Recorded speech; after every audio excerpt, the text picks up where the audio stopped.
के सम्मेलन के मार्गदर्शक आम जनमानस को जागृत करने के लिए भारतीय विश्वव्यापी अभियान के लिए आप रोहन जी को अभिनंदन करता हूँ।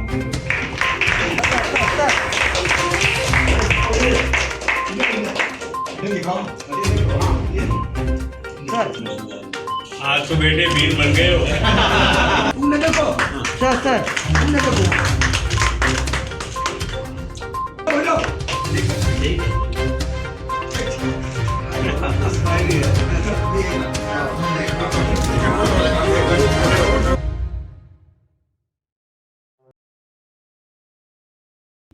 रोहन, मैं सबसे पहले आपके माता पिता का प्रणाम करता हूँ जिन्होंने एक आगे बढ़ते हुए प्रगतिशील आरोही को जन्म दिया।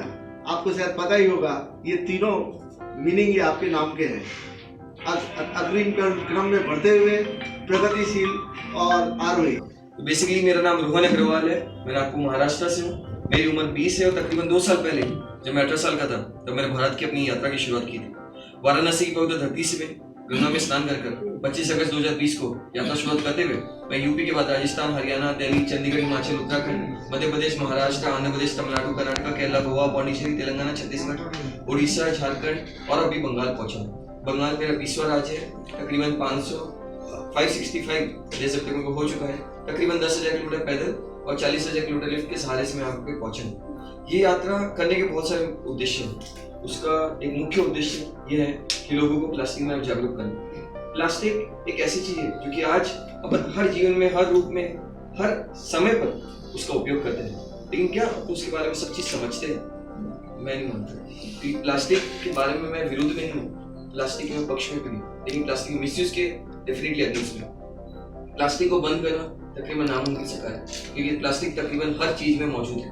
आज देखेंगे आप, टी शर्ट में प्लास्टिक है, पैंट में प्लास्टिक है, जूते में प्लास्टिक है और ये फोन में भी प्लास्टिक है।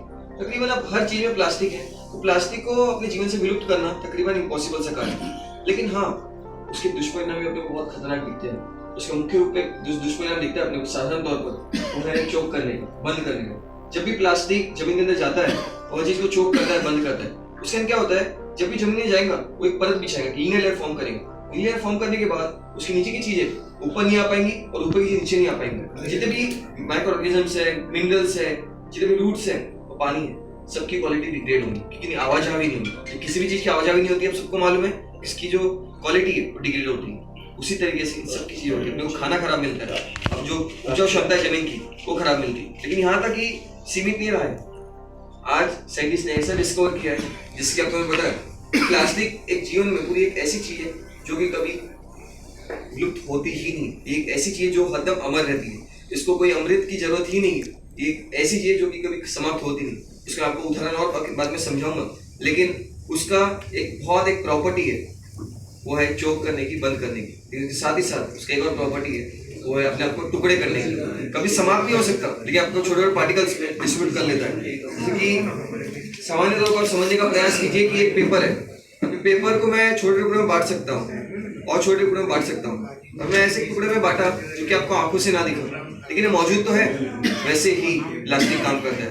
प्लास्टिक हो सकता है आपकी आंखों से ना दिखे, लेकिन उल्टे अपने आपको छोटे छोटे डिस्ट्रीब्यूट पार्टिकल्स में कर लेता है जो कि आंखों से नहीं दिखता है। और आज अपने खाने के द्वारा अपने खाने में आ रहा है। उससे इतने खतरनाक अलग अलग तरीके के कैंसर होते हैं जिसका अपने पास कोई सुझाव और कुछ हल है ही नहीं। उसको कभी क्योर किया ही नहीं जा सकता। वो एक अकेला ऐसा कैंसर है जिसको क्योर किया ही नहीं जा सकता। लोग अलग अलग विषय में अलग अलग कैंसर के बारे में बातचीत करते हैं, लेकिन क्या इस बारे में कोई प्रश्न पूछता है?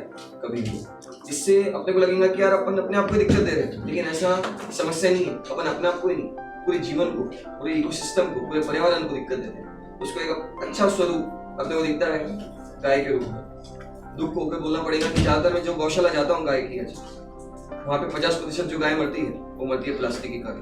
क्योंकि जान हो के अनजान हो के अपन खुद जो उसको गाय माता मानते हैं, अपन खुद उसको प्लास्टिक खिला रहे हैं, जान हो के अनजान हो के।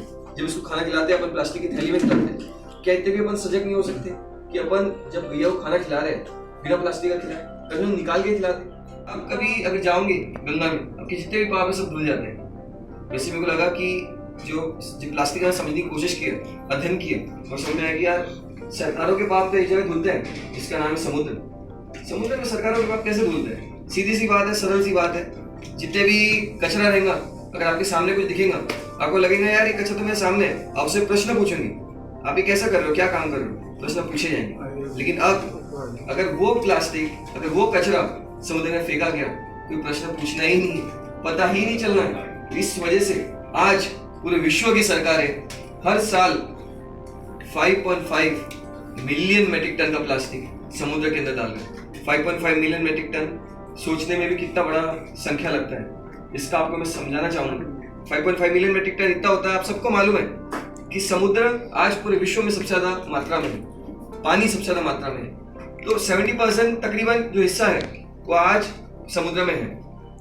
लेकिन आज वो समुद्र के हर 5 मीटर पे अगर आप जाओगे, आपको प्लास्टिक के इतना जरूरी समय निकाल के आप सब लोगों ने बस एक दिन के अनुरोध में आप सब लोग यहाँ पे उपस्थित हुए। पश्चिम बंग जो अपना सम्मेलन है, यहाँ पे सबको यहाँ पे बहुत बहुत धन्यवाद यहाँ पे आने के लिए, अपना कीमती समय व्यतीत करने के लिए। साथ ही साथ मैं को सबसे पहले आपको राम प्रसाद जी को, मैं जो मेरे ताऊजी लगते हैं, मेरे दादाजी लगते हैं, उनको मैं धन्यवाद देना चाहूँगा। उन्होंने सबसे संपर्क कराने को मदद की। फिर संजय जी हरालिका को जिन्होंने इतनी मदद की, पवन जी को भी, और साथ ही बहुत सारे जो लोग जुड़े हुए हैं, नंद कुमार जी को भी जो बैकएंड में हमारे लिए बहुत काम की, बहुत मदद की, और बहुत सारे लोग, अन्य लोग जो हमारी यहाँ पे मदद की है, धन्यवाद दिए। और बहुत सारी मेरे को शुभकामनाएं दी, क्योंकि हर एक शुभकामना के साथ ही मैं यात्रा पे यहाँ तक पहुंचा हूँ। अगर भगवान और आपकी शुभकामनाएं नहीं रहती तो मैं यहाँ पे पहुंच ही नहीं पाता। एक 18 साल का इंसान जो यात्रा गंगा से बस करते डुबकी लगा कर निकला था, कभी सोच भी नहीं सकता था कि आज 565वां दिन आज यहाँ पे पहुंच पाएंगे, हो ही नहीं सकता था।